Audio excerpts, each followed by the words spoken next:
منظور کائنات، وجہ تخلیق کائنات، صبح کائنات کے شمس الضحیٰ، شام کائنات کے بدر الدجا، غریبوں کے والی، یتیموں کے والی، بے کسوں کے کس، بے بسوں کے بس، دانائے سبل، ختم الرسل، مولائے کل، خاصہ خاصان رسل، ہادی نور مجسم، شفیع معظم، رحمت دو عالم، اور اللہ کے پیارے ہم سب کے سہارے امام الانبیاء جناب حضرت محمد مصطفیٰ صلی اللہ علیہ وآلہ وسلم کی ذات گرامی پر، آپ کی کریم آل پر، آپ کے عظیم اصحاب پر، اور قیامت کی صبح تک آپ سے وفا کرنے والوں پر اللہ سبحانہ و تعالیٰ کی رحمتوں کا نزول ہوتا رہے۔ حمد و صلاۃ کے بعد نہایت ہی واجب الاحترام جمیع سادات کرام، جمیع عشاقان مصطفیٰ، شہر لاہور میں دور دراز سے سفر کر کے جمیع حضور کے غلام تشریف لانے والوں کو دل کی اتھاہ گہرائیوں سے مرحبا کہتا ہوں۔ زندگی کے مختلف شعبوں سے وابستہ حضرات بڑی عقیدت اور محبت کے ساتھ جمعۃ المبارک میں تشریف لاتے ہیں۔ اللہ تعالیٰ ہر قدم پر انہیں اس کا صلہ عطا فرمائے اور ہم سب کو ایسا بنا دے کہ اللہ ہم سے راضی ہو جائے اور اللہ کے حبیب ہم سے راضی ہو جائے۔ اللہ تعالیٰ علم کے ساتھ ہمیں عمل کی توفیق بھی عطا فرمائے۔ رجب المرجب شریف کا مہینہ ہمارے پاس آ چکا ہے، الحمدللہ، سبحان اللہ۔ اور اس مہینے کی سب سے بڑی خوبی جو اس فقیر کے ذہن میں ہے وہ یہ ہے کہ اس مہینے میں اللہ تعالیٰ نے اپنے محبوب کو اپنا دیدار بھی کروایا۔ وہ تو ہوتا ہی رہتا تھا، لیکن یہ کرم کیا کہ اس مہینے میں اللہ تعالیٰ نے میری اور آپ کی بخشش کی سند عطا فرمائی۔ اللہ تعالیٰ نے فرمایا کہ محبوب آپ میرے پاس آئیں تو آپ کیا چاہتے ہیں؟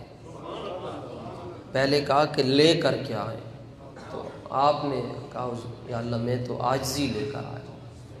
تو کہا آپ چاہتے کیا ہے؟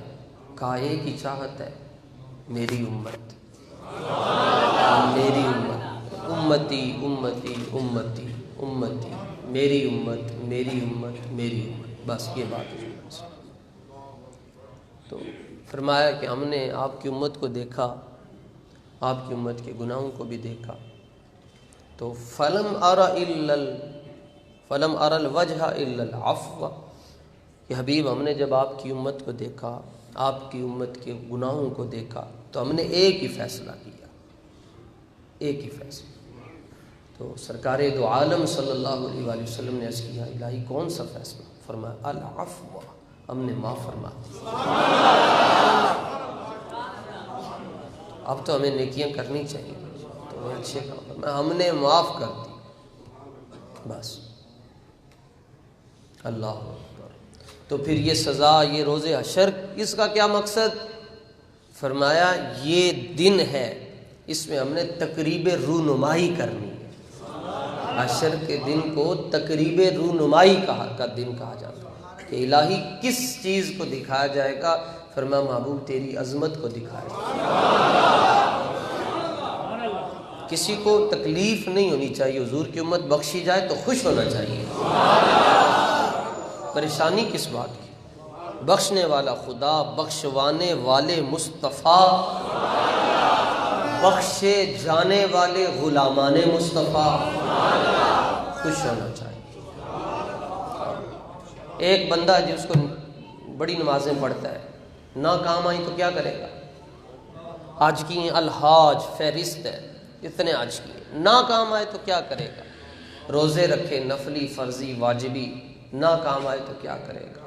زکوٰۃ دیتا رہا، ساری زندگی فلاحی کاموں میں خرچ کیا، ٹرسٹ بنائے، نہ کام آئے تو کیا کرے گا؟ جب ہر چیز ناکام آئے گی تو مصطفیٰ کام آئے گی، حضور کام آئے گی۔ زاہد میں ان کا گناہگار، وہ میرے شافع۔ اعلیٰ حضرت فرماتے ہیں زاہد ان کا میں گناہگار، وہ میرے شافع۔ اتنی نسبت کیا کم ہے تو سمجھا کیا ہے کہ میں کس کا ہوں، اگرچہ گناہگار ہوں، خطا کار ہوں، سیاہ کار ہوں، غریب ہوں کس کا، یہ بھی تو دیکھو،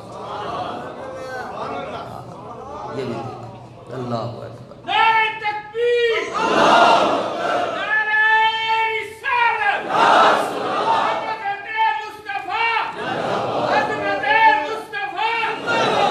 مسند امام احمد بن حنبل میں یہ حدیث امام احمد بن حنبل کوٹ کرتے ہیں، ایک نام ہے امام احمد بن حنبل کا، کہ اور کثیر تعداد میں، کثیر کتابوں میں یہ روایت ہے کہ 4 ارب اور 90 کروڑ حضور کے امتی ایسے ہیں جو بغیر حساب کے جنت میں جائیں گے۔ 4 ارب 90 کروڑ امتی ایسے ہیں جو بغیر حساب کے جنت میں جائیں گے، جن سے حساب ہی نہیں ہونا۔ 4 ارب 90 کروڑ جن سے حساب ہی نہیں ہونا، وہ جائیں گے۔ اللہ، اور ایک گروہ جا رہا ہوگا جنت میں، جنت کی طرف جا رہا ہوگا، سٹیپ ہم امیگریشن ہو کے جانے تو فرشتے چیک اپ کر رہے ہوں گے، ہاں جی، تو پوچھیں گے، کچھ لوگ ایسے ہوں گے، حدیث پاک میں آتا ہے کہ ملائکہ ان سے یہ سوال کریں گے، کیا تم پیچھے سے کلیئر ہو کر آئے ہو؟ کلیئر ہو کر ادھر جا رہے ہو؟ حساب کتاب تم ہمیں حساب دو۔ تو وہ حضور کے امتی فرشتوں کو کہیں گے تم نے ہمیں دیا کیا ہے کہ حساب مانگ رہے ہو؟ تم نے کیا دیا؟ میں حساب مانگ رہا ہوں۔ اقبال کہتا ہے کہ فرشتوں سے بہتر ہے اب انسان بننا، ویسے فرشتہ مجھ کو کہنے سے میری توقیر گھٹتی ہے، میں مسجود ملائک ہوں مجھے انسان ہی رہنے دو۔ وہ کہیں گے کیا دیا تم نے؟ تو کہیں گے تم کدھر منہ اٹھا کر جا رہے ہو؟ وہ کہیں گے ہمارا جانا دیکھ رہے ہو، کسی کا بھیجنا نہیں دیکھ رہے، ہمیں بھیجا جا رہا ہے، جائیے آپ، جائیے آپ، جائیے۔ قریب وہی ہوگا حضور کے جس نے عمل کی ہوگی، عمل کے بغیر گزارا نہیں ہے، لیکن سہارا جو ہے وہ مصطفیٰ ہے، سہارا عمل نہیں ہے، یہ ایک ٹریک ہے، ذریعہ ہے، قبول ہو جائے تو بڑی بات ہے، لیکن بخشش کی ضمانت وہ حضور کا اشارہ ہے، بس اشارہ ہو جائے حضور کا، جس طرح ایسے انگلی اٹھ جائے میرے آقا، اللہ وہ چنیں گے، حضور تلاش کریں گے۔ ایک امت تو ہوگی نہیں، عیسائی، یہودی، یعقوب علیہ السلام کی اولاد، یوسف علیہ السلام کی، اتنے انبیاء حضرت آدم سے لے کر جناب عیسیٰ علیہ السلام تک، 1,24,000 ان کی امتیں وہ ساری ہوں گی، تو سب کے لیے ایک ہی جگہ ہوگی، تو حضور ان میں سے اپنوں کو تلاش کریں گے، آ جائیے آپ بھی آگے آ جائیے، آپ آگے آ جائیے۔ ایک ملائکہ ایک بندے سے حساب کتاب کر رہے ہوں گے تو ایک فرشتہ آ کر کہے گا ادھر کیا کر رہے ہو؟ تمہیں تو حضور بلا رہے ہیں۔ بات سمجھ آئی ہے؟ تمہیں تو مصطفیٰ نے یاد کیا، ادھر کیا کر رہے ہو؟ عمل کے بغیر گزارا نہیں ہے، اتنا عمل کرو حضور راضی ہو جائیں، خوش ہو جائیں کہ سرکار دو عالم علیہ الصلوۃ والتسلیم ہماری وجہ سے قیامت کے دن پریشان نہ ہو، ہماری وجہ سے حضور کو پریشان نہیں۔ تو اس مہینے میں چونکہ یہ ذکر انشاءاللہ ہوتا رہے گا، میں آج سیدنا ابو بکر صدیق رضی اللہ تعالیٰ عنہ کے ایک جو جملہ حضور نے آپ کو فرمایا تھا اس پر گفتگو کرنی ہے، بڑا مقام ہے جی۔ حدیث پاک میں آتا ہے کہ آقا علیہ الصلوۃ والتسلیم نے حضرت عمر کو کہا، حضرت جبریل امین کو کہا قم، جبریل کھڑے ہو جائیے میرے پاس، حکم دے رہے ہیں حضور نوری کو، حقیقت کو سمجھو، قم الامر للوجوب، جبریل کھڑے ہو جاؤ، جی لبیک حضور آرڈر، فرمایا اخبرنی عن فضائل عمر، جبریل کھڑے ہو جائیے اور میرے عمر کی شان بیان کریں۔ امت کو جوڑو، فرقہ واریت کو ختم کرنا چاہیے، جوڑنا چاہیے، اور اس میں میری کوئی پھکی نہیں ہے، دوائی نہیں جس سے امت جڑ جائے گی، حضور کی باتوں سے امت جڑے گی۔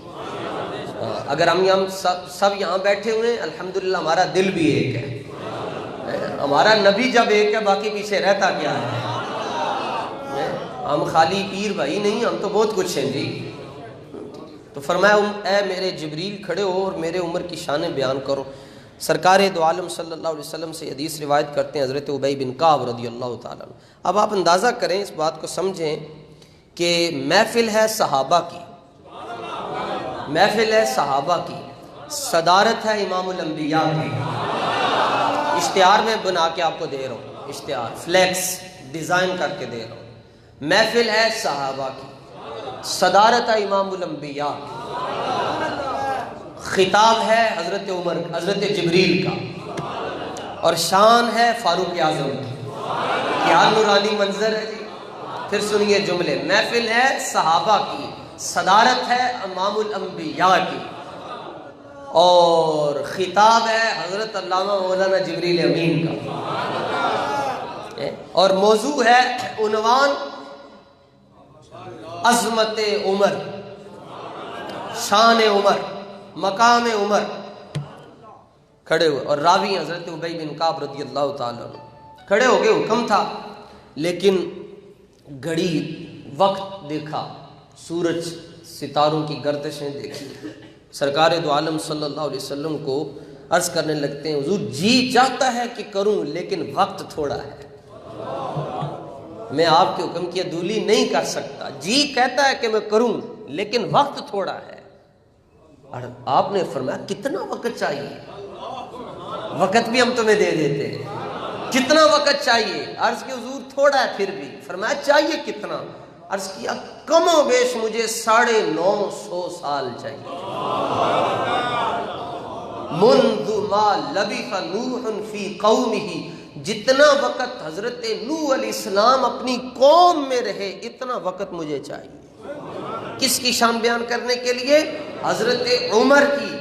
حضرت عمر کی شان بیان کرنی ہو حضرت جبریل نے تو 950 سال کا وقت چاہیے۔ پھر بھی فرماتے فلم استطع، پھر بھی میرے اندر اتنی کیپیسٹی نہیں ہے کہ میں حضرت عمر کی شان بیان کر سکوں۔ ٹھیک ہے، یہ اس کی بات ہے جس نے 40 سال کے بعد کلمہ پڑھا ہے، تو جس نے کلمہ پڑھایا ہے، جس نے کلمہ پڑھایا ہے، جس نے ایک نگاہ کر کے دل کی دنیا کو زیر و زبر کیا ہے، اس کی شان بیان کرنے کے لیے کتنا وقت چاہیے ہوگا؟ حضور کی شان تو بس بنانے والا ہی ہے، خدا ہی بہتر جانتا حضور کا کیا مقام، دنیا کو نہیں۔ آقا علیہ السلام نے حضرت ابو بکر صدیق کو یہ بات کہی، جس جملے پر میرا آج سارا مضمون گھومیں گا، ایسے گردش کرے گا۔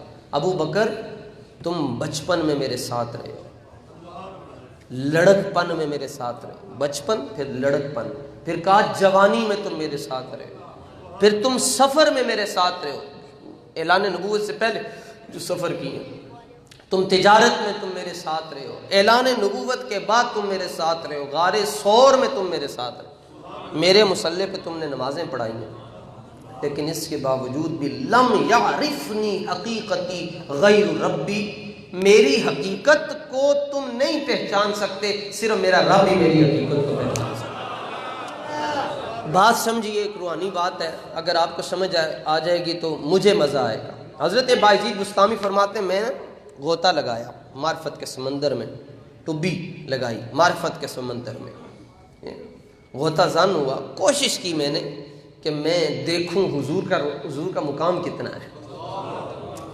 سمندر میں نے معرفت کے سمندر میں۔ فرماتے ہیں میں نے کوشش کی جاننے کی، تو کیا ہوا؟ فَإِذَا بَيْنِي وَبَيْنَهَا أَلْفُ حِجَابٍ مِّن نُّورٍ، تو میں نے دیکھا کہ حضور کے مقام کو سمجھنے کے لیے میری آنکھوں کے آگے 1000 نور کا پردہ ہے، زمین سے آسمان تک 1000 نور کا پردہ ہے۔ لو دنوت من الحجاب الاولی، اگر میں پہلے پردے کے قریب بھی جاتا لحترقت به، تو میں جل کے راکھ ہو جاتا۔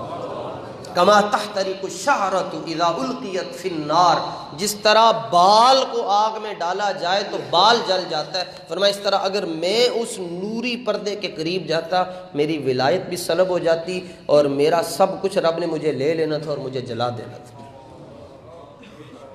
1000 پردہ اس میں سے پہلے پردے، اور اب تو ٹانگ کے اوپر ٹانگ رکھی ہوئی ہے، چائے کی چسکیاں لے کر کہتے ہیں جی ان کو تو پتہ ہی کچھ نہیں جی۔ ٹی وی پر یہ معجزہ معراج کا انکار ہو رہا ہے، کہیں علوم غیبیہ کا انکار ہو رہا ہے، کہیں حضور کے اختیارات کا انکار ہو رہا ہے۔ ٹانگ پہ ٹانگ رکھ کے ٹی وی پر بیٹھ کر ٹائی پہن کر یہ سب کچھ ہو رہا ہے۔ تو یہاں بایزید بسطامی کا یہ حال ہے، جس نے 20 سال روٹی نہیں کھائی، 20 سال بایزید بسطامی فرماتے ہیں میں ٹکر نہیں کھاتا، کہتے ہیں غیب سے میری روٹی آتی تھی، غیب سے میری روٹی آتی تھی، میں نے زمین کا کھانا ہی نہیں کھایا۔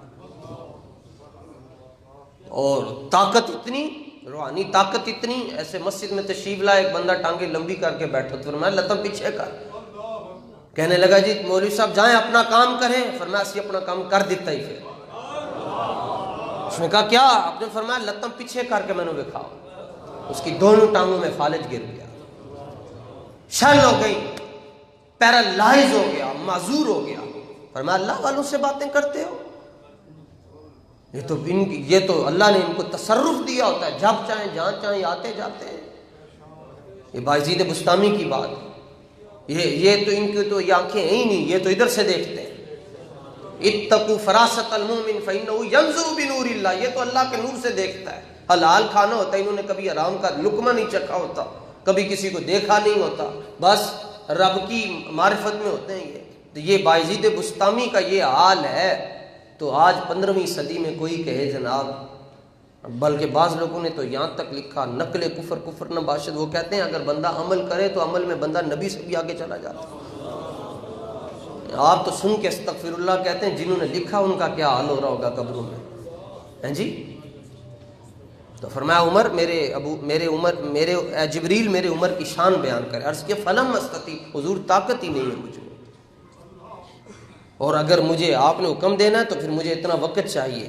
سرکار دو عالم صلی اللہ علیہ وآلہ وسلم نے دیکھا حضرت عمر خوش ہو رہے، بنتی بھی ہے نا خوشی، غلامی میں تو خوش ہو رہے، تو سرکار نے دیکھ کر حضرت عمر کو کہا عمر، کہا لبیک یا رسول اللہ، جملے میرے حضور کے سنیے، کہا حل انت حسنۃ الا من حسنات ابی بکر الصدیق رضی اللہ تعالیٰ عنہ۔ فرمایا عمر یہ تیری شان میں نے بیان کروائی ہے، یہ کھڑا میں نے جبریل کو تیرے لیے کیا ہے، اور کام میں نے اس لیے کیا ہے کہ یہ تیرا مقام ہے رب کی بارگاہ میں، پاک زبان و جبریل کی، اس کو کم و بیش 950 سال چاہیے، لیکن فرمایا یہ تو ہے، ابو بکر نہیں ہے،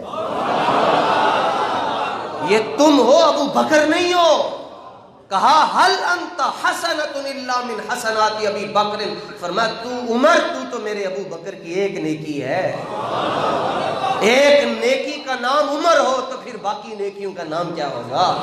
ایک نیکی۔ اور جب یہ جملہ حضرت عمر نے سنا، یہ نہیں کہا حضور آپ تو نہ بھی کہتے تو بات کوئی نہیں تھی، لیکن آپ نے جب یہ جملہ سنا تو گلیوں میں مستانہ وار پھرتے تھے، بے خودی کے عالم میں پھرتے اور تڑپتے ہوئے کہتے تھے کاش عمر ابو بکر کے سینے کا ایک بال ہی ہوتا، کاش کہ عمر ابو بکر کے سینے کا ایک بال ہو جاتا، کاش کہ میں ابو بکر کے سینے کا ایک بال، کہا میری ایک نیکی ہے۔ لیکن جہاں میں یہ جملہ عرض کرنا چاہتا ہوں، یہ صرف اس کو نشتر والے ہی سمجھ سکتے ہیں، جملہ میں یہ عرض کرنا چاہتا ہوں، لطیف ترین اشارہ ہے جناب سیدنا ابو بکر صدیق کے مقام کو سمجھنے کے لیے۔ وہ جملہ یہ ہے کہ اگر جناب عمر کی شان بیان کرنی ہو تو رب انتخاب حضرت جبریل کا کرتا ہے، اور جب حضرت ابو بکر کی شان بیان کرنی ہو تو رب انتخاب محمد مصطفیٰ کا کرتا ہے۔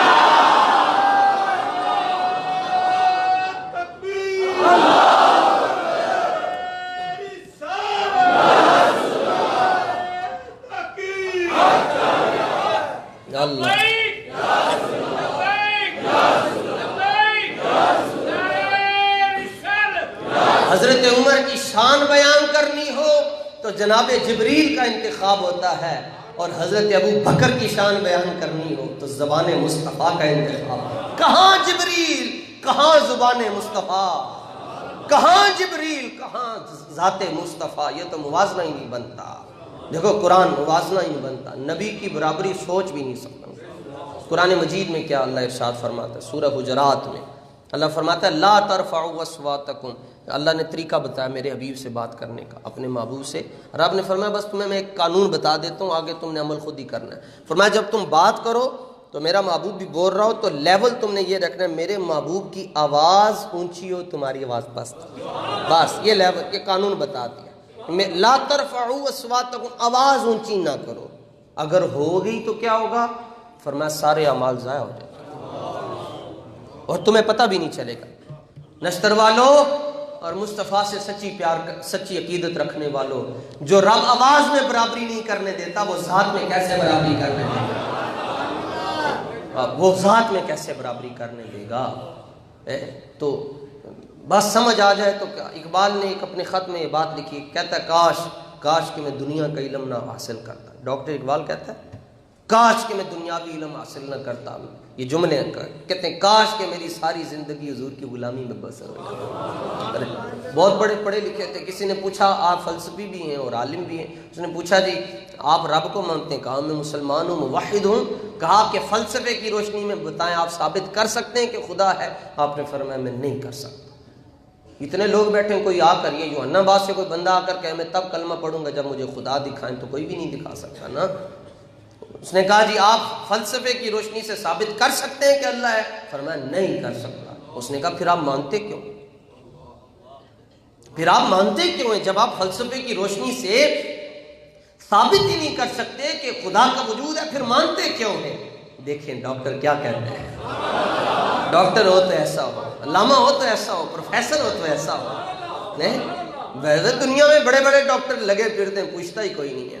میں کہتا ہوتا ہوں کالجوں میں آپ کو پروفیسروں کا، کالجوں میں آپ کو پڑھے لکھے لوگوں کا رش نظر آتا ہے، اور یونیورسٹیوں میں آپ کو پروفیسروں کا رش نظر آتا ہے، اسپتالوں میں آپ کو ڈاکٹروں کا رش نظر آتا ہے، کچہریوں میں جاؤ تو آپ کو وکیلوں کا رش نظر آئے گا، مدینے جاؤ تو آپ کو اللہ کے ولیوں کا رش نظر آئے گا، حضور کی کچہری میں جاؤ تو آپ کو علامہ اقبال بھی نظر آ جائے گا۔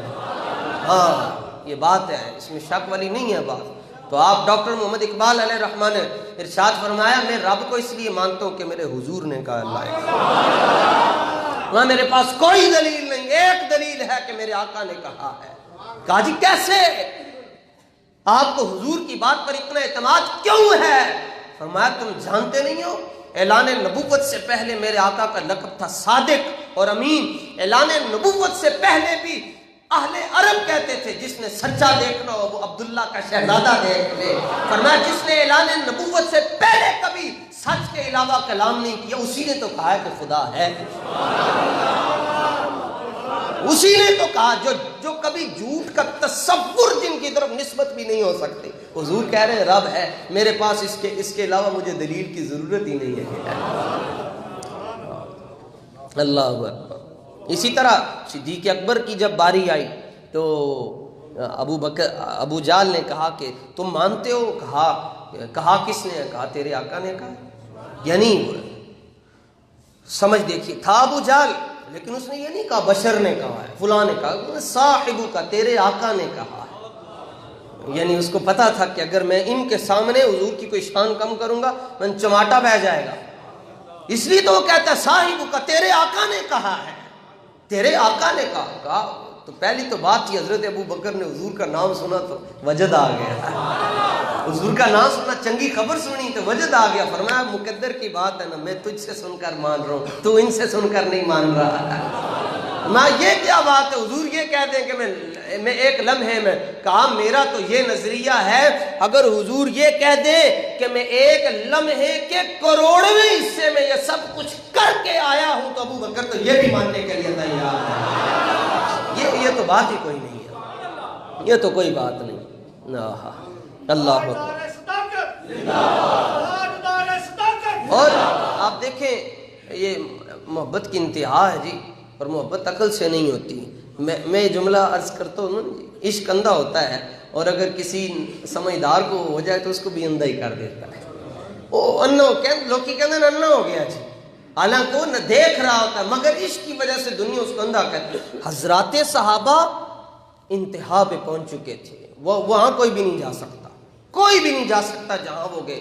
غزوہ احد میں مالک بن سینان رضی اللہ تعالیٰ نے دیکھا حضور کے جسم اقدس سے خون نکل رہا ہے، کپڑے پاس تھے، امامہ پاس تھا، پوچھ لیتے کپڑے کو بعد میں بطور تبرک رکھ لیتے، نہیں، کیا دیکھا؟ اس کو ابن قیم جوزی نے زاد المعاد کے اندر لکھا ہے، جلیل القدر محدثین نے لکھا ہے۔ ابن قیم کا حوالہ اس لیے دے رہا ہوں تاکہ اگر حجاز کے اندر سعودی عرب میں کوئی بندہ بیٹھ کر ہمیں سن رہا ہے، دیکھ رہا ہے، تو وہ یہ سعودی عرب میں تو جہاں ابن قیم کا نام آ جائے لوگ ایسے کر لیتے ہیں۔ ابن قیم جوزی اگرچہ میرے مسلک سے نہیں ہے، دوسرے مسلک سے ہے، میں نام اس لیے پیش کر رہا ہوں کہ دنیا کے اندر ابن قیم جوزی کا نام ہی حوالہ ہے۔ ابن قیم جوزی نے زاد المعاد کے اندر لکھا ہے کہ یہ حضرت مالک بن سینان نے دیکھا حضور کے جسم اقدس سے خون مبارک نکل رہا ہے، پوچھا نہیں، صاف نہیں کیا، بلکہ چوسنا شروع کر دیا۔ قرآن اٹھاؤ، سورہ مائدہ پڑھو، میرے حضور کے غلاموں، سورہ یہ کون لکھ رہا ہے؟ باب دوسرے سورہ مائدہ میں اللہ ارشاد فرماتا ہے حرمت علیکم المیتۃ والدم، کہ خون تو پاک ہی نہیں ہے، خون تو پاک ہی نہیں ہے، اور مالک بن سینان چوس رہے ہیں، اور شارع علیہ الصلوۃ والتسلیم آقا علیہ السلام بیٹھے ان دیکھ رہے ہیں۔ حضور نے یہ نہیں کہا ماذا تفعلوا، کیا کر رہے ہو، یہ دیوانگی ہے، تم کیا کر رہے ہو، تمہیں کیا ہو گیا ہے، عقل سے کام لو، جنگ ہو رہی ہے، تمہیں پاکیزگی سکھانے آیا ہوں، اور تم یہ کیا کر رہے ہو، خون چوس رہے ہو۔ آقا علیہ الصلوۃ والتسلیم نے فتویٰ پیش کر دیا۔ سنو، میں جو جملہ عرض کرنا چاہتا ہوں، اس سے پہلے یہ بات آپ کو نہیں سمجھ آئے گی جب تک یہ جملہ آپ کے ذہن میں نہ بیٹھے، میرا جملہ نہیں ہے، بیٹھے بیٹھے اللہ کی طرف سے اللہ کی مدد شامل حالت جملہ آ رہا ہے۔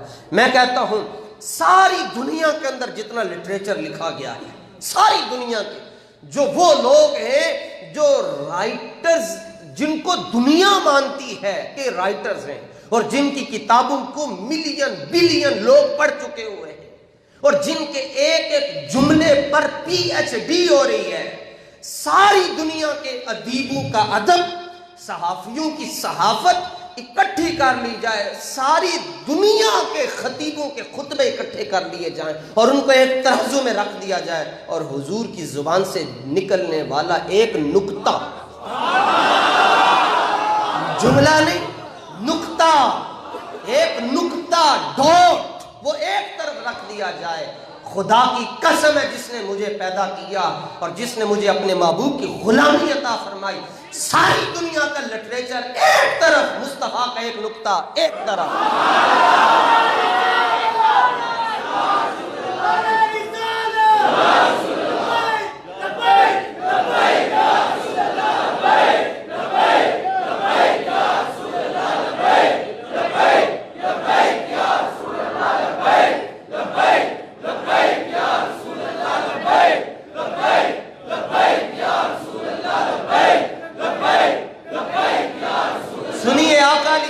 تسلیم نے یہ منظر دیکھا، غزوہ احد ہے، شبلی نعمانی نے بھی اس کو لکھا، سلیمان منصور پوری نے بھی اس کو لکھا، سارے رائٹرز، ضیاء النبی شریف والے تو اپنے انہوں نے تو لکھنا ہی لکھنا تھا، سب نے لکھا ہے۔ آقا علیہ السلام نے جب یہ منظر دیکھا کہ مالک بن سینان خون چوس رہے ہیں، اور قرآن میں فیصلہ حرمت علیکم المیتۃ والدم کہ خون ناپاک ہے، آقا علیہ الصلوۃ والتسلیم فتویٰ صادر کر رہے ہیں، فرمایا مالک بن سینان کیا کر رہے ہو؟ عرض کہ حضور خون چوس رہا ہوں۔ کہا یہ نہیں پتا کہ خون ناپاک ہے؟ کہا پتا ہے، اگلی بات نہیں کی۔ مصطفیٰ نے کہا خوش ہو جاؤ، جس کے پیٹ میں میرا خون چلا جائے دوزخ کی آگ حرام ہو جاتی ہے۔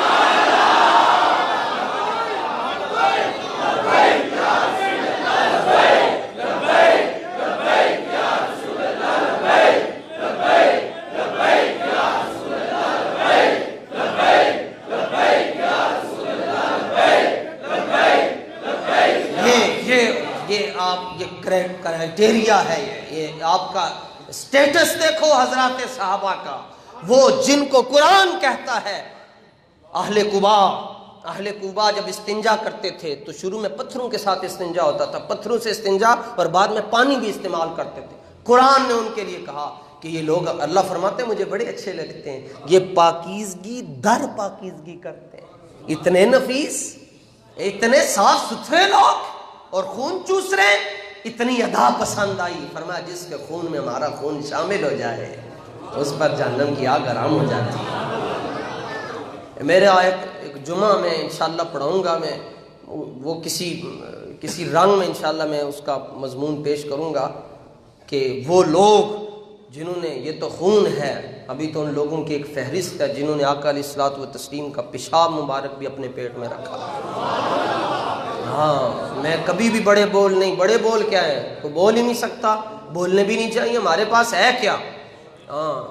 ہمارے پاس کچھ بھی نہیں ہے، بس صرف ایک، میں ابھی آج ہمارا پروگرام بھی کیوں ٹی وی پہ چلا، مجھے لوگ کتنا خوش ہوتے ہیں جا کر، میں نے اسے کہا جو میزبان، میں نے کہا کہ مجھے کچھ بھی نہیں چاہیے، میں صرف اور صرف اللہ اور اس کے رسول کو خوش کروں، بس وہ خوش ہو جائیں تو ٹی وی کی سکرینیں کیا، اس میں تو بڑے بڑے دوسرے لوگ بھی آتے ہیں، یہ کوئی فخر کی بات نہیں، میرا فخر یہ ہے جو جس پر میں ناز کرتا ہوں وہ ایک ہی بات ہے کہ الحمدللہ جو کچھ ہم کہتے ہیں، جو یہاں پر بیٹھ کر کہتے ہیں، خالی کہتے نہیں ہیں، وہ صرف یہاں پر بھی کہہ سکتے ہیں اور تلوار کے سائے میں بھی کہہ سکتے ہیں، عقیدہ ہوتا ہی ایسا ہے، عقیدہ اس سے نیچے ہوتا ہی نہیں ہے۔ ہاں الحمدللہ، یہ خالی کوئی کہاوت نہیں پیش کر رہا، یہ کوئی ایسی بات نہیں، وہ میرا جمعہ ہوگا، اس کے لیے حالات سازگار ہو جائیں، ماحول تھوڑا سا، اور میں چاہتا ہوں اور ابھی آپ بڑے ہو جائیں باتیں سن کر، پھر میں تحقیق پیش کروں گا جب آپ کو عربی کے جملے سمجھ آنا شروع ہو جائیں گے،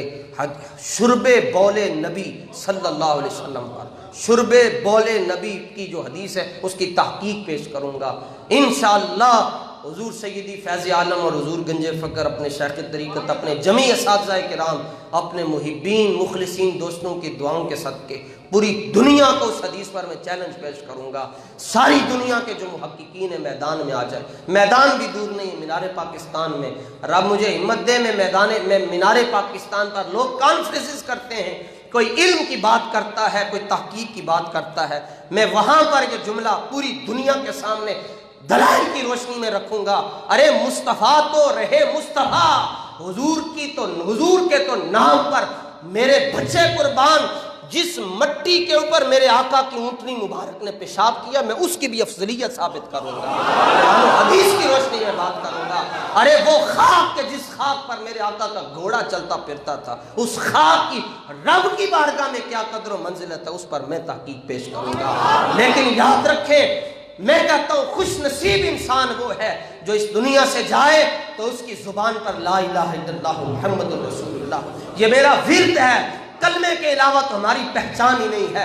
میرے حضور نے کلمے کی دعوت کے لیے، اپنی امت کے لیے حضور نے ماریں کھائیں، ذی المجال کی منڈی میں، عکاس کے میلے میں، فاران کی چوکی پر مصطفیٰ گئے تو صرف ایک ہی نغمہ تھا، لوگوں اللہ کے سوا کوئی معبود نہیں اور میں اللہ کا آخری رسول ہوں۔ تو ہماری باتیں ہی دو ہیں، ایک دعوت توحید ہے اور ایک دعوت رسالت ہے، لیکن رب سے پوچھئے، رب فرماتا ہے محبوب قل هو اللہ احد، محبوب آپ کہہ دیں اللہ ایک،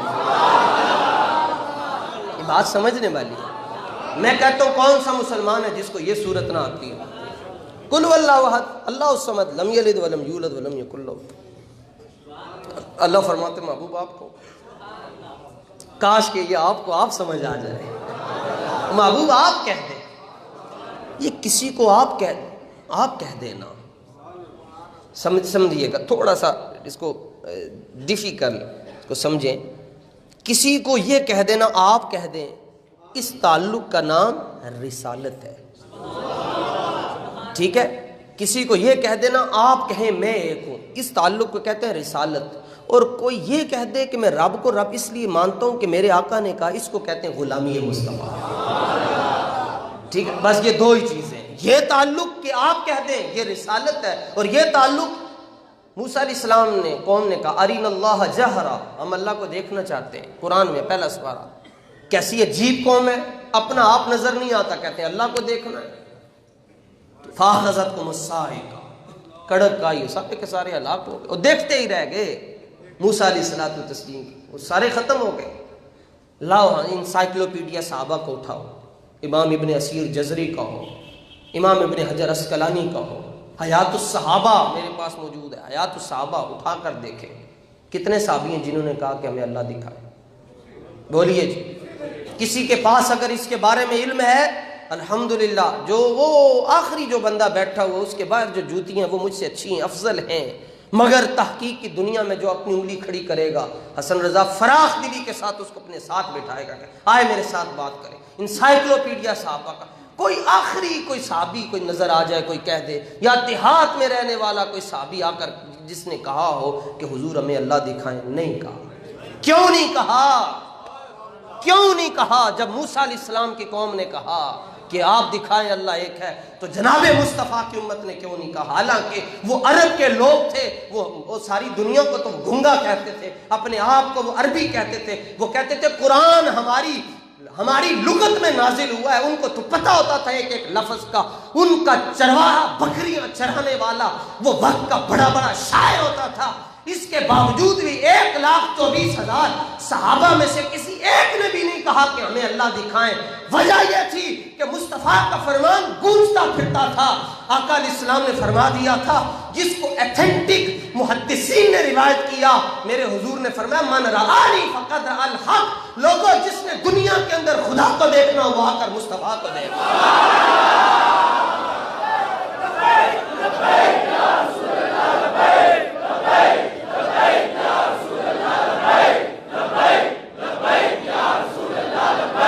جس نے خدا کو فرمانے عام تھا کہ جس نے خدا کو دیکھنا ہو آئے مدینے میں, ہم اس کو خدا دکھائیں گے, ہم اس کو دکھائیں گے. یار عجیب بات کرتے ہیں آپ, عجیب بات ہے. کسی کو نمازی بنانا بڑا اوکھا کام ہے, بڑا اوکھا کام ہے. منتیں ترلے کیا کچھ کرنا پڑتا ہے. داڑھی شریف رکھوانا, نماز پڑھانا, رشوت چھڑانا, بھتہ چھڑانا بڑا اوکھا کام ہے. کسی کو مسلمان بنانا یہ سوکھا کام. حضرت عمر آئے حضور کی بارگاہ میں, تلوار لٹکائی, سرکار نے فرمایا آگے آئیں. صحابہ ڈر رہے تھے کہ حضرت عمر آج پتہ نہیں کیا سوچ لے کر آئے, اور میں چھوڑ دو عمر کو, آنے دو. تصور دیکھیے, آقا علیہ السلام نے اپنا ہاتھ حضرت عمر کے سینے پر مارا. جو جملہ میں اس کو اردو میں نہیں تعبیر کر سکتا, میری مجبوریاں بھی ہیں, کچھ کیا کروں. آپ نے فرمایا عمر بندہ نہیں بننے, وقت نہیں آیا بدلن کا. قتل کے ارادے سے نکلے ہیں, اپنی ہمشیرہ کو پیٹ کر خون نکال کر آئے, اور حضور نے صرف ایک ہاتھ مارا. میں عمر ویلا نہیں آیا بدلن کا. عرض کیا بدل گیا ہوں, کیا پیش کروں تم کو, کیا چیز ہماری ہے. یہ دل بھی تمہارا ہے, یہ جان بھی تمہاری ہے. ایسے بدلنا آسان کام ہے. یہ اسی لیے تو حضور نے بدلا کہ حضور ذات الہی کے مظہر تھے. بڑی یہ حضور کو کون سمجھ سکتا. کبھی حضور اشارہ کریں چاند ٹکڑے ہوتا ہے, اور پھر وہی آقا میدان طائف میں پتھر بھی کھائیں. آپ دونوں دیکھو, موازنہ کرو, سمجھ کوئی نہیں سکتا. لیکن یہی ہے, میدان طائف میں حضور نیاز کے مقام پر تھے, اور جب چاند توڑا حضور ناز کے مقام پر تھے. وہاں نیازی تھی, عاجزی تھی, جی الہی میں راضی ہوں. اور جب چاند توڑا کہا لے آؤ سامنے. آیا, عربی بہت بڑی, ابی بجوی بہت اچھی عربی پڑھتا تھا. سرکار نے فرمایا کہ کیسے آنا ہوں. عرض کیا جی آپ پہلے بات شروع کریں. حضور نے شروع کیا الحمدللہ نحمدہ ونستعینہ ونستغفرہ ونؤمن بہ ونتوکل علیہ ونعوذ باللہ من شرور انفسنا ومن سیئات اعمالنا من یہدہ اللہ فلا مضل لہ ومن یضلل فلا ہادی لہ. اتنے جملے حضور نے پڑھے. یہ کیا جملے ہیں؟ یہ 1400 سال بعد آپ سن رہے ہیں, تو آپ کی یہ حالت ہے. اور 1400 سال پہلے جس نے سنے تھے اس نے مذہب چھوڑ کر کلمہ پڑھ لیا. تو مالک بن سنان نے خون چوس لیا. صدیق اکبر کو اگلوں نے قتل کرنے کا ارادہ کر لیا تھا. صحابہ نے کہا ہم آپ کو چھوڑیں گے نہیں. کہا جی کیوں؟ کہا یہ جو حضور نے وضو کیا اس کا پانی آپ ہمیں بھی دیں. کیسی بات ہے. اور امام بخاری لائیں, کادو یقتتلون علی وضوئہ, ہم آپ کو قتل کر دیں گے, یہ پانی ہمیں چاہیے. صدیق اکبر آگے کیا کہتے ہیں, تم مجھے کرو گے میں تمہیں کرتا ہوں. پانی نہیں مل سکتا. آپ نے ایسے لگا لی جو حضور کے وضو مبارک کا مستعمل پانی, جناب پیر صاحب کا بھی ہو, بہت بڑے امیر صاحب کا بھی ہو, وضو کر رہے ہو تو ان کا وضو کا پانی زمین پر ہی جاتا, کوئی اپنے ہاتھوں میں نہیں رکھتا. ناک مبارک سے بھی جو کچھ نکلے جی وہ زمین پر ہی جاتا, بلکہ جو جتنا بڑا آدمی ہوگا وہ ناک بھی دھیان سے ہی صاف کرے گا. وہ ناک بھی دھیان سے صاف کرے گا. آقا علیہ الصلوۃ والتسلیم نے ناک مبارک ایسے صاف کیا، صحابہ نے نیچے ہاتھ رکھا. کیا یار یہ کیا یہ دین ہے جی، دین کیا ہے تیری الفت کے سوا، کیا ہے؟ ایسے رکھا ہوا ناک مبارک سے جو کچھ آ رہا ہے اپنے ہاتھوں پر، اور پھر فَدَلَكَ بِهَا وَجْهَهُ وَجِلْدَهُ ایسے کر لیتے.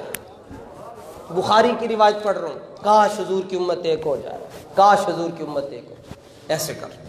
اور جس کو نہیں ملا 1400 ہیں اور کر ایک رہا یہ ہیں 1400، وہ دوسرے کے چہرے پر آ کر ایسے ذکر. کیا ادائیں ہیں جناب. اور سرکار بیٹھے دیکھ رہے ہیں. پانی نہیں ہے حضور، پانی نہیں ہے، پانی چاہیے. اچھا مصلی لے کر آؤ، نہ ڈنڈا لے کر آؤ. حضرت موسیٰ علیہ السلام کو کہا ڈنڈا لے کر آؤ جی، فَضْرِبْ بِعَصَاكَ الْحَجَرَ، پتھر تلاش کریں ماریں اور پھر نکلے گا. سرکار کو بھی صحابہ نے کہا حضور پانی چاہیے ہے، جانور بھوکے مار رہے ہیں، پیاس ہے، قحط ہے، کچھ بھی نہیں ہے. سرکار دو عالم علیہ السلام نے یہ نہیں فرمایا میرا عصا لاؤ، مصلی لاؤ، دعا کروں گا پھر کچھ ہوگا. بخاری کی روایت ہے سرکار دو عالم علیہ السلام نے فرمایا مشک ہے کسی کے پاس؟ چھاگل، اردو میں چھاگل مشک ہے. عرض کی تو حضور ہے. فرمایا اس کے اندر فیہ شیء موجود، اس میں پانی ہے. عرض کی حضور اتنا ہی ہے کہ اگر ایسے کرتے ہیں تو اس کے ساتھ ہی لگ جائے گا. اتنا ہی ہے کہ اگر اس کو ایسے کرتے ہیں وہ باہر نہیں آئے گا، ساتھ ہی لگ جائے گا. فرمایا لے آئیے. کچھ بھی نہیں کیا. حضرت موسیٰ کو پتھر پر ڈنڈا مارنا پڑتا ہے، اور حضور علیہ الصلوۃ والتسلیم کو جب پانی مانگا حضور نے اپنا سونا ہاتھ ایسے رکھا. آپ صحابہ ہیں 1400 ہیں، اور لو جی اپنی انگلیاں کاٹ کے دیکھ لو، سب سے خون ہی نکلے. آزمانا نہیں ہے، نہیں تو نکل جائے گا، نکل جائے گا. تو ہے بھی تھوڑا آج کل. تو ایسے رکھا، انگلیاں ہیں فیض پر. کس کو پیاس لگی ہوئی ہے آ جائے، کس کو لگی آ جائے. اعلان کر دو جابر، اعلان کر دو پانی آ گیا ہے، پانی آ گیا. جابر اعلان کر دو انگلیاں ہیں فیض پر، ٹوٹے ہیں پیاسے جھوم کر. وہ کی ہویا وہ ٹوٹ پڑے پیاسے. ہٹ جاؤ ہٹ جاؤ. اوپر سے آتے کیا ہوا انہیں کیا کی ہویا حضور دے ہاتھ چو اللہ نے چشمے جاری کر دے. یہ کیا ہے؟ بخاری پڑھ رہا ہوں آپ کے سامنے، بخاری کی روایت، مسلم کی روایت ہے. اور وہ ایک ہاتھ، یہ یہاں بشریت نہیں ہے، یہاں حقیقت ہے. بشریت نہیں ہے، کہیں بشریت ہے، کہیں نورانیت ہے، کہیں حقیقت ہے. جس نے بشریت کو دیکھا اس نے بشر کا. ابو جہل نے دیکھا، کہنے لگا کہ آپ سے زیادہ بدصورت کوئی نہیں. آقا کریم نے سن کر کہا صدقتا، سچ کہہ رہے ہو. تھوڑی دیر گزری، دید صدیقش، حضرت صدیق اکبر رضی اللہ تعالیٰ عنہ پہلے جہالت کا باپ، جہالت والا پاس سے گزرا اور کہنے لگا کہ آپ سے معاذ اللہ معاذ اللہ معاذ اللہ. یہ چونکہ بات ہے، اس کو مولا روم نے ذکر کیا، حدیث میں بھی آتا ہے. تو دید احمد را بو جہل و بگفت، رشت نقشی کز بنی ہاشم شگفت. سرکار دو عالم علیہ السلام نے فرمایا ابو جہل سچ کہہ رہا ہے. ویسے ابو جہل اور سچ بھی بولے. سرکار نے فرمایا یہ ایک بار ابو جہل نے سچ بولا ہے، کہا سچ کہہ رہا ہے. آگے چلے تو یار غار نے دیکھا، عاشق زار نے، عاشق نے حسن کو دیکھا، عاشق نے محبوب کو دیکھا، پیاسے نے ساقی کوثر کو دیکھا، بلبل نے گلشن نبوت کو دیکھا، پروانے نے شمع رسالت کو دیکھا. تو کیف و مستی میں پکار اٹھے دید صدیقش، خالی صدیق نہیں، صدیق ہے خالی صدیق، اور یہ دید صدیقش، ان کے صدیق نے ان کو دیکھا، ان کے صدیق نے ان کو دیکھا. بگفت اے آفتاب نیز شرقی نیز غربی خوش بتاب. دے کر کہا حضور آفا کہا گردیدام مہر بتاں ورزیدام بسیار خوباں دیدام. لیکن تو چیزیں دیگری، حضور عرب کے بڑے بڑے سونے دیکھے ہیں پر آپ ورگا کوئی بھی نہیں ہے. ایک کہہ رہا بدصورت اور دوسرا کہہ رہا آپ جیسا ہے ہی کوئی نہیں. سرکار دو عالم صلی اللہ علیہ وسلم نے فرمایا صدقتا، سچ کہا آپ نے، رائٹ، آپ ٹھیک کہہ رہے ہیں. تو جو دوسرے تھے کہنے لگے حضور وہ بھی سچا یہ بھی سچے، سمجھ نہیں آتا. فرمایا کیوں نہیں سمجھ آتا، تم آ کر دیکھ لو تمہیں بھی سمجھ آ جائے گا. عرض کیا کیسے؟ سرکار دو عالم صلی اللہ علیہ وسلم نے فرمایا من آئینہ، ہم آئینہ ہیں. ہم کیا ہیں؟ آئینہ ہیں. جو ہمیں دیکھے گا اسے اپنا آپ نظر آئے گا۔ فرمایا ابو جہل سے بدصورت کوئی نہیں ہے اس لیے اس نے یہ کہا، اور ابو بکر سے سونا کوئی نہیں اس لیے اس نے ہمیں یہ کہہ دیا۔ الحمدللہ۔ سنو جمال مصطفیٰ مرحبا مرحبا، سنو جمال مصطفیٰ مرحبا مرحبا۔ دیکھیے اب یہ بات ساری اس لیے سمجھی کہ ہم قاصر ہیں، ہماری عقل سمجھنے سے قاصر ہے۔ آقا علیہ الصلوۃ والتسلیم نے فرمایا ابو بکر جی، کہا کہ ہجرت کے آرڈر ملنے والے ہیں، ہجرت پہ جانا ہے ہم نے مکہ کو چھوڑ کر، تو تیار رہنا۔ بات آئی گئی ہو گئی ختم۔ سرکار دو عالم علیہ السلام کو رات میں ہجرت کا حکم ملا، رات کے وقت حضور نے خیال فرمایا اٹھتا ہوں جاتا ہوں، ابو بکر کا دروازہ کھٹکھٹاؤں گا، دروازہ کھلے گا، ابو بکر کو کہیں گے تیاری کرو تاکہ صبح تک نکل جائیں۔ دروازے پہ حضور علیہ السلام نے دستک دی۔ کیا بات ہے جی، نبی چل کر جس کے دروازے پہ جائے، بندہ سچا ہو تو باتیں خود آتی ہیں۔ نبی چل کر دروازے پہ گیا اور دروازے پہ دستک دی، دروازہ کھلا، غلام پیچھے کھڑے ہاتھ باندھ کر، فرمایا کہ یہ تو رات کا ویلا ہے تو تم جاگ رہے ہو۔ کمال جملہ ہے جی، دیکھیے گا، ادھر سے کہہ رہا ہوں ادھر سے سنیے گا۔ عرض کی حضور جب سے آپ نے کہا تھا میں تیار ہی رہتا ہوں، میں تیار ہی رہتا ہوں، اور ساتھ ہی کہا مطلب چونکہ حکم صرف حضور کو تھا ہجرت کا، تو سرکار دو عالم صلی اللہ علیہ وسلم کو کہنے لگے حضور آپ میرا کیا بنے گا، آپ تو جا رہے ہیں۔ تو سرکار دو عالم علیہ السلام نے فرمایا نہیں تم بھی چلو گے۔ زندگی کا سب سے آسان سفر معراج، اور سب سے مشکل سفر مکے سے مدینے، جب جان کے دشمن پہرے دار کھڑے، جان کے دشمن، سب سے مشکل سفر۔ سب سے آسان سفر تو جبریل ساتھ ہے، اور سب سے مشکل سفر تو صدیق ساتھ ہے۔ آسان سفر میں بندہ سب کو لے جاتا ہے، اوکھے سفر میں پتہ چلتا ہے، اور جب جاتے ہیں کبھی آگے کبھی پیچھے کبھی دائیں کبھی بائیں، کہا آپ کیا کر رہے ہو؟ عرض کی حضور واللہ اپنی فکر نہیں ہے، دل کرتا ہے کہیں آگے سے کوئی حملہ نہ کر دے اس لیے آگے چلا جاتا ہوں، جب تک میں زندہ رہوں گا اب تک کوئی نہیں آ سکتا۔ فرمایا ابو بکر آج تم ہمارا خیال رکھ رہے ہو، تمہارا آخری وقت آئے گا تو ہم تمہارا خیال رکھیں گے۔ اللہ اکبر۔ حضور روانہ ہوئے، اللہ سیدہ پاک فرماتی ہیں، ام المومنین سیدہ عائشہ صدیقہ طیبہ طاہرہ سلام اللہ علیہا فرماتی ہیں کہ جب میرے آقا علیہ السلام نے یہ، اس وقت آپ چھوٹی تھیں، تو فرماتی ہیں جب حضور نے یہ کہا نا ابو بکر تم بھی میرے ساتھ چلو گے، ابو بکر تم بھی میرے ساتھ چلو گے، تو فرماتی ہیں میرے ابو جان رو پڑے، اور کہتی ہیں کہ اس سے پہلے زندگی میں نے کبھی خوشی میں کسی کو اتنا روتے نہیں دیکھا تھا، تو حضور رب نے مجھے آپ کے ساتھ رکھا ہے، کیا مقدر ہے، کیا مقدر ہے، حضور ساتھ ہوں سفر میں۔ بندہ کہتا ہے میرے وہ فلاں جماعت کے امیر ہیں ان کے ساتھ سفر کی سعادت ملی ہے، وہ اپنے استاذ مجھے وہاں لے کر گئے، اور صدیق اکبر کیا کہتے ہیں جبریل دیکھو حضور آج مجھے کہاں لے کر جا رہے ہیں۔ غار پہ پہنچے، غار کے قریب مطلب زمین پر، تو وہاں تک تو سفر سواری پہ تھا، اب سواری تو اوپر نہیں جا سکتی تھی۔ دیکھیے آپ سوچ دیکھیے، فکر دیکھیے، عرض کی آقا علیہ السلام نے فرمایا ابو بکر آگے کیسے ہم چلیں گے، تو بیٹھ کے حضور تشریف رکھے، میرے کندھے حاضر، قربان جاؤں حضور کی نوازشوں پر۔ سرکار نے بھی فرمایا قبول ہے، قبول ہے۔ حضور خود بھی جا سکتے تھے، 4000 جنتی جوانوں کی طاقت حضور کو ہے،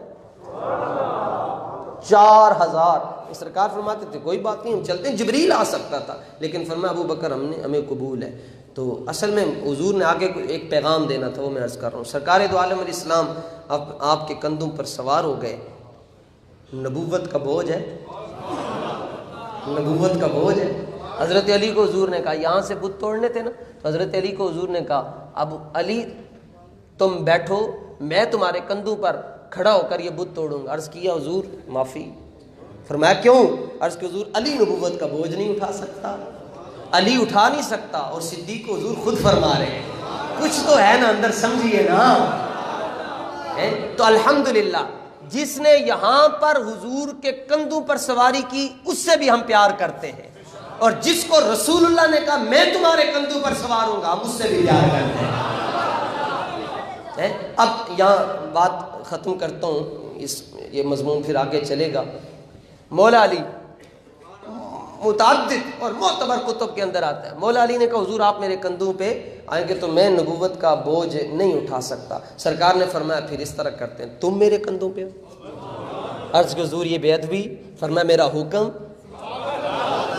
تمہیں آنا پڑے گا۔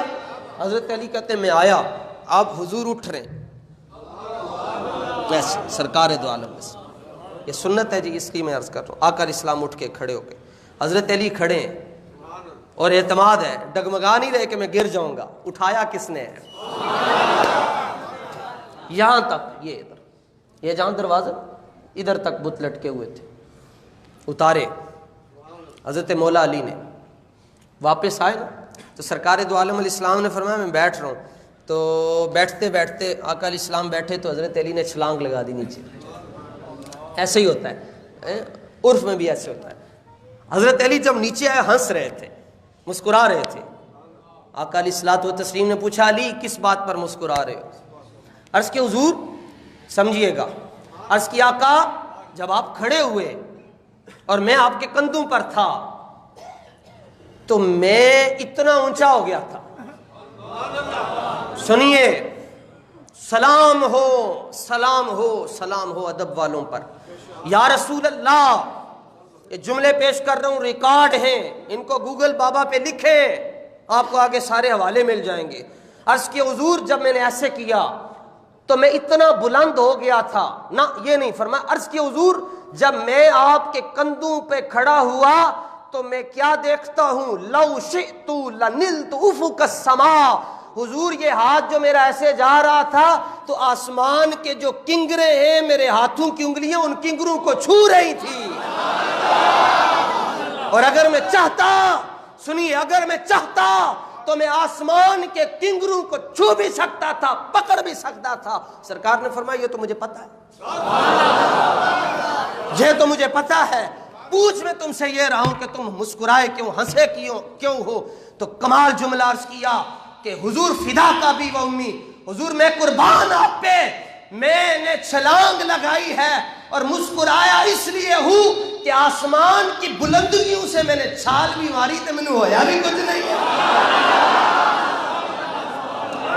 ہے۔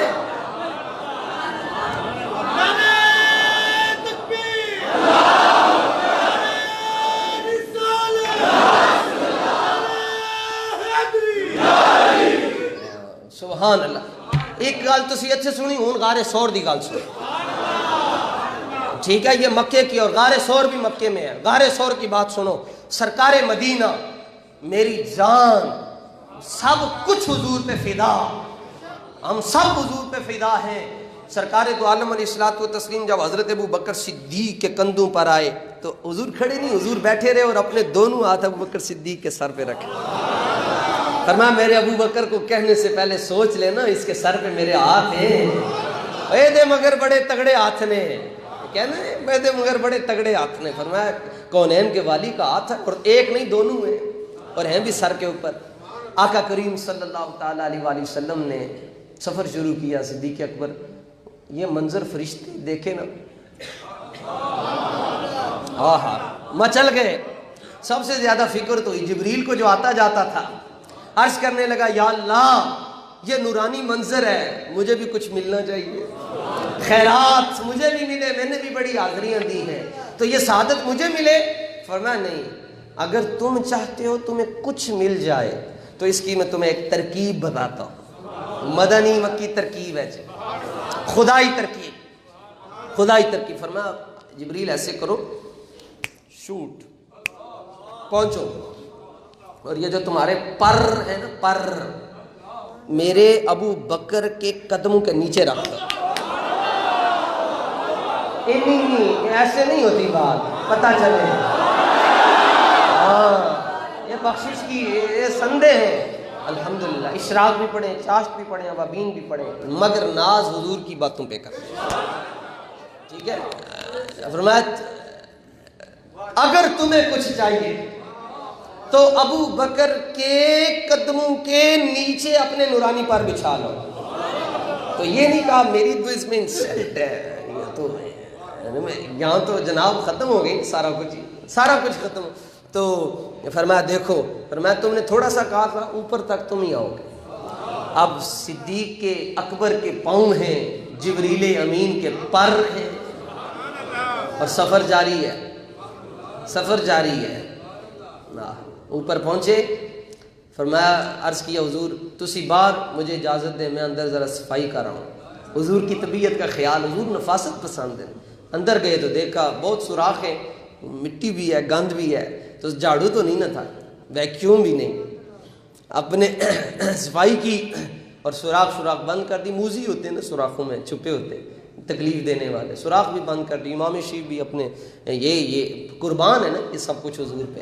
یہ بھی کھولا، اس کے بھی حصے کیے، ٹکڑے کیے. قمیض مبارک چھوٹی کی اپنی، صرف شرمگاہ کو سطر سے، اپنے سطر کو ناف سے لے کر گھٹنوں تک چھپا. عرض کی تھا حضور آؤ. بس ایک افسوس تھا، غار کے اندر اندھیرا بڑا ہے، روشنی کا سامان نہیں ہے. دیا، بتی، موم بتی، لالٹین، کوئی چیز نہیں پاس، چراغ نہیں. تو عرض کہ حضور آپ آئیں.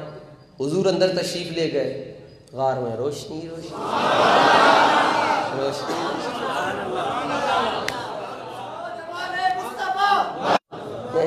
عشق سرکار کی شمع جلا لو سینے میں، بعد مرنے کے لحد میں بھی اجالا ہوگا.